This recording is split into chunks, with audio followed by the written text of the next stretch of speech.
सामाजिक विचारधारा पुस्तक में हम आज मैक्स वेबर के जीवन चित्रण एवं कृतियों का अध्ययन करेंगे।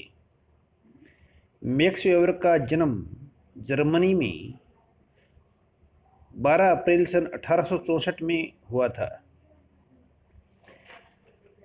सामाजिक विचारक के रूप में मैक्स वेबर का नाम विशेष रूप से उल्लेखनीय है।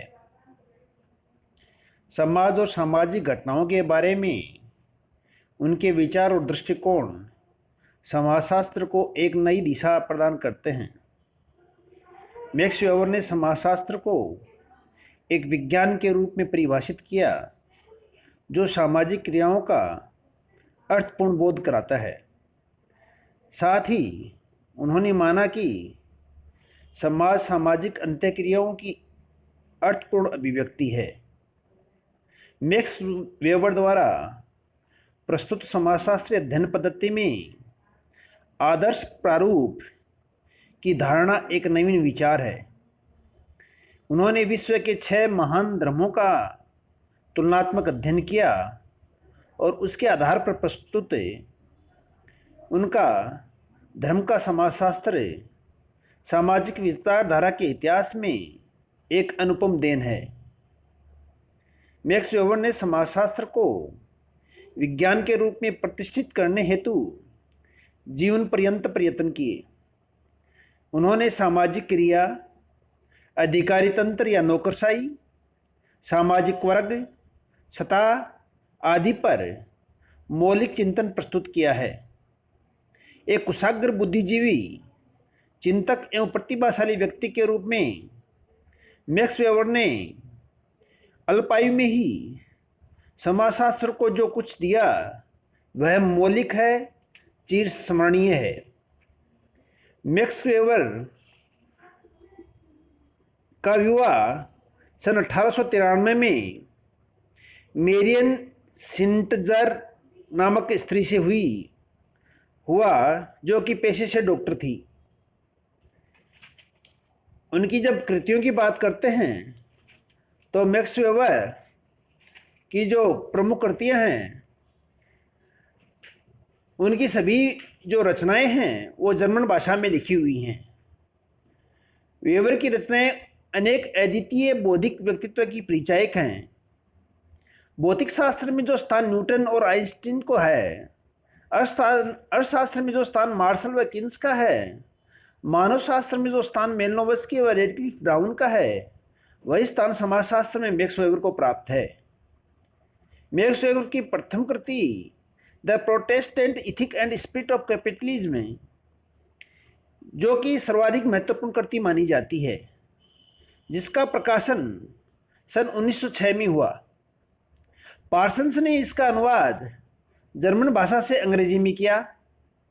इस पुस्तक में वेबर ने यूरोपीय व अमेरिकन समाज के अपने गहन अध्ययन और अनुभव को संजोया है।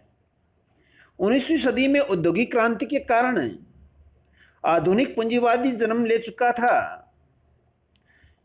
इसी पूंजीवाद व्यवस्था ने प्राचीन ग्रामीण अर्थव्यवस्था को नष्ट कर दिया था। इसी समय यूरोप में मार्क्स के धर्म विरोधी विचारों ने भी हलचल पैदा कर रखी थी। वेबर ने अपनी इस रचना में पूंजीवाद और धर्म इन दो प्रमुख मुद्दों पर विवेक सम्मत विचार व्यक्त किए तथा इन दोनों के पारस्परिक संबंधों का विश्लेषण किया। उनका मत है कि आधुनिक पूंजीवाद को जन्म देने में प्रोटेस्टेंट धर्म में पाए जाने वाली आचार संहिता का विशेष योगदान है। यही कारण है कि जब यूरोप में रोमन कैथोलिक धर्म प्रचलित था तो आधुनिक पूंजीवाद नहीं पनप सका। उन्होंने दुनिया के 6 महान धर्मों हिंदू, बौद्ध, ईसाई, इस्लाम, कन्फ्यूशियस एवं यहूदी धर्म का अध्ययन करके यह बताया कि इन धर्मों के आचार आधुनिक पूंजीवाद के पक्ष में नहीं हैं। केवल प्रोटेस्टेंट धर्म में ही वे बातें हैं जैसे कि कार्य ही पूजा है, एक पैसा बचाना एक पैसा कमाना है, धन से धन कमाया जाता है आदि जो पूंजीवाद के विकास में योग देती हैं। धर्म को उन्होंने सामाजिक परिवर्तन के एक चर के रूप में स्वीकार किया। The Protestant ethic and spirit of capitalism पुस्तक के बाद उन्होंने एक दूसरी पुस्तक लिखी जिसका नाम था धर्म का समाजशास्त्र, सोशियोलॉजी ऑफ रिलीजन। इस कृति का अनुवाद गर्थ व मोर्टिनडेल ने जर्मन भाषा से अंग्रेजी में किया।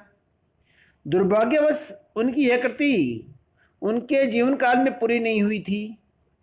इस कृति में उन्होंने हिंदू धर्म, चीनी धर्म तथा यहूदी धर्मों एवं आर्थिक व्यवस्था के बीच संबंधों का उल्लेख किया है।